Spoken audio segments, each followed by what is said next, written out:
Olá, a lição de hoje, ela aborda um texto que não é um texto de leitura agradável, muito pelo contrário. Na Bíblia nós temos passagens que são muito lindas, que nos edificam, e outras que nos causam tristeza, quando a gente lê, como por exemplo, o capítulo 19 do livro de Juízes. Faça uma pausa agora, se você não tiver lido antes, faça uma pausa agora aqui no vídeo e leia, por favor, esse capítulo. Ele conta uma história muito trágica de uma pobre mulher que foi constrangida, abusada e, por fim, ela foi assassinada. Esse evento, narrado no capítulo 19 de Juízes, ele repercutiu de maneira muito grande naquela época, tanto assim que as demais 11 tribos de Israel se lançaram em uma guerra fratricida contra a tribo de Benjamim, que foi onde aconteceu esse problema. A tribo de Benjamim, depois disso, ela passou a ser pequena, insignificante, a tal ponto que, quando houve a divisão entre os dois reinos, na sucessão do reinado de Salomão, que foi o reino do norte, o reino do sul, o reino do norte ficou com 10 tribos e passou a ser conhecido como Israel, o capital Samaria. O reino do sul ficou com 2 tribos, Judá e Benjamim, capital em Jerusalém, e passou a ser conhecido como os judeus. Os benjamitas nem eram mais citados, porque eles se tornaram uma tribo até meio marginalizada e pouco significante no contexto de Israel. Mas como nós vimos, então, tudo começa quando uma concubina, ela não quer mais morar com aquele homem que tinha se apossado dela. E ela volta para a casa do seu pai, onde é resgatada pelo marido. Depois da viagem de volta, acontece a tragédia. Eles não têm aonde passar a noite na cidade de Gibeá, ninguém oferece a eles uma acolhida, que era uma prática muito comum na época. Não existiam hotéis como existem hoje, que a pessoa se hospeda. Você, viajando, alguém sempre acolhia o viajante. Mas ninguém ofereceu, eles ficaram então ali numa praça, pernoitando, mas um senhor, um homem idoso, se apiedou deles e levou-os para a sua casa. Só que lá ele recebe então homens maus daquela cidade que queriam abusar sexualmente do visitante. Como isso seria muito escandaloso na concepção da época, e como a mulher não era vista como alguém importante, ele oferece tanto a concubina quanto a própria filha desse senhor, desse dono da casa, que era virgem, em troca de salvar a honra daquele homem que estava ali. E depois de muito abusada a noite toda, ela desfalece, é levada de volta para casa por aquele homem que tinha ali se apossado dela, não vou falar marido, porque não é bem um casamento, um concubinato, e depois ele faz algo trágico e muito forte.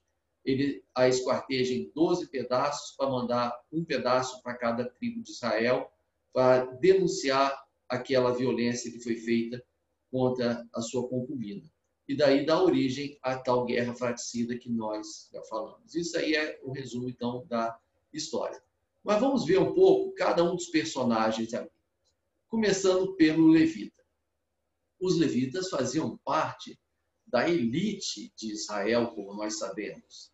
Eles tinham ali um conhecimento das leis e eles tinham ali um envolvimento com tudo que era sagrado, com tudo que era religioso, que os tornava realmente parte da elite. Mas isso não significa que eles não errassem, muito pelo contrário. Jesus denunciou muitos daqueles da elite. E a gente vê o seguinte, se ele tomou essa mulher como concubina e ela não quis ficar com ele, alguma coisa provavelmente não estava bem naquela casa. Ele provavelmente não tinha um bom tratamento para ela, porque a mulher na época não tinha muito vontade própria. Com certeza coisas sérias aconteciam. E ele foi atrás dela, tentou resgatá-la, mas não fez nada para evitar que ela fosse abusada como ela foi. E quantos homens hoje agem como esse levita? Não só não fazem nada para evitar que as suas esposa, suas filhas, ou outras mulheres que não são da sua família, sejam abusadas, e não apenas abusadas em termos de estupro, mas outras formas de abuso físico, emocional, psicológico, não fazem nada para evitar, ou às vezes eles próprios é que perpetuam, que praticam esses abusos. Temos o povo das cidades de Beá, que não deu acolhida àquela família. Quantos de nós temos também ficado cegos, indiferentes aos que precisam ser acolhidos? Ao não dar acolhida, eles abriram ali a possibilidade que um grupo de moradores maus fizessem o que fizeram. Então, as nossas cidades ainda hoje são hostis. Nosso povo e cada um de nós, muitas vezes, se faz de desentendido e não acolhe aqueles que precisam. Então, o pecado se manifesta ali nesse povo da cidade, não apenas para os que cometeram o estupro contra a concubina, mas para todos aqueles que não se dispuseram a ajudar. Temos o efraimita, esse senhor idoso que procurou acolher aquela mulher. Nesse aspecto, ele foi um homem bondoso, né? A mulher não acolheu aquela família, né, que viajava, um homem muito bondoso. Por outro lado, ele reforçou ali aquele estereótipo, aquela cultura de que a mulher era um objeto, que não havia nenhum problema que abusassem dela, só podiam abusar do homem. Então, quantos de nós também, pessoas de bem, como se diz hoje, pessoas crentes, pessoas que se acham realmente assim corretas e são corretas em muitos aspectos, se deixam envolver pela cultura da violência contra a mulher, mostrando-se indiferentes a essa cultura, ou ainda pior, até reforçando e praticando atos de violência. A pobre mulher, a concubina. Essa foto que eu escolhi aqui para ilustrar mostra que o concubinato era similar a uma escravidão. Era uma mulher sem qualquer direito que era dado às esposas, mas com deveres para com o marido, deveres sexuais, deveres de serviço da casa, e que era como se fosse de propriedade dos homens. Quantas mulheres hoje vivem nessa condição também? Que tem que servir sexualmente a seus maridos, tem que ser submissa a qualquer absurdo que eles queiram, em todos os sentidos, e não recebem a devida honra, não são parceiras, não são respeitadas, são violentadas não apenas sexualmente, mas na sua dignidade, e muitas vezes essas violências são diárias, são perpetradas contra as mulheres. Então, a igreja precisa estar consciente e ter coragem para trabalhar essa questão da violência contra a mulher. Temos que dar um basta em afirmações tipo essa: quem briga de marido e mulher não se mete a colher. Ao contrário, temos sim que meter a colher. A violência doméstica é caso de polícia. E o texto da revista Em Marcha, que eu compartilhei aí no grupo, ele traz dados alarmantes a respeito da violência contra a mulher. E ele está centrado na violência física, mas, como eu falei, há outros tipos de violência psicológica que são terríveis. E aí tem um texto que é muito forte, de uma escritora feminista chamada Eloneida Stula, já falecida, chamado O Poder Desarmado, que ela começa assim: eu tinha 13 anos em Fortaleza quando ouvi gritos de pavor. Vinha da vizinhança da casa de Beth, mocinha linda que usava tranças. Levei apenas 1 hora para saber o motivo.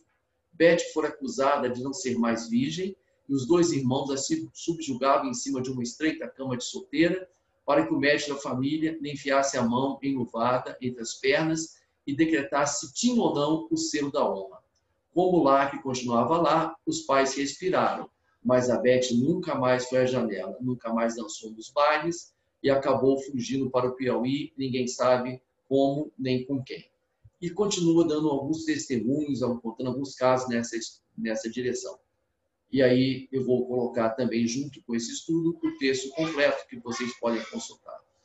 E ela depois alerta que a violência hoje se dá não só através da violência do castigo físico, do estupro, mas, por exemplo, da violência de querer que as mulheres tenham um padrão determinado de beleza, subjugando muitas em cirurgias plásticas desnecessárias, em dietas loucas, em buscas obsessivas por um modelo de corpo que, dito perfeito, humilhando aquelas que não têm esse tipo de corpo, explorando a imagem da mulher como se fosse um mero objeto do desejo dos homens.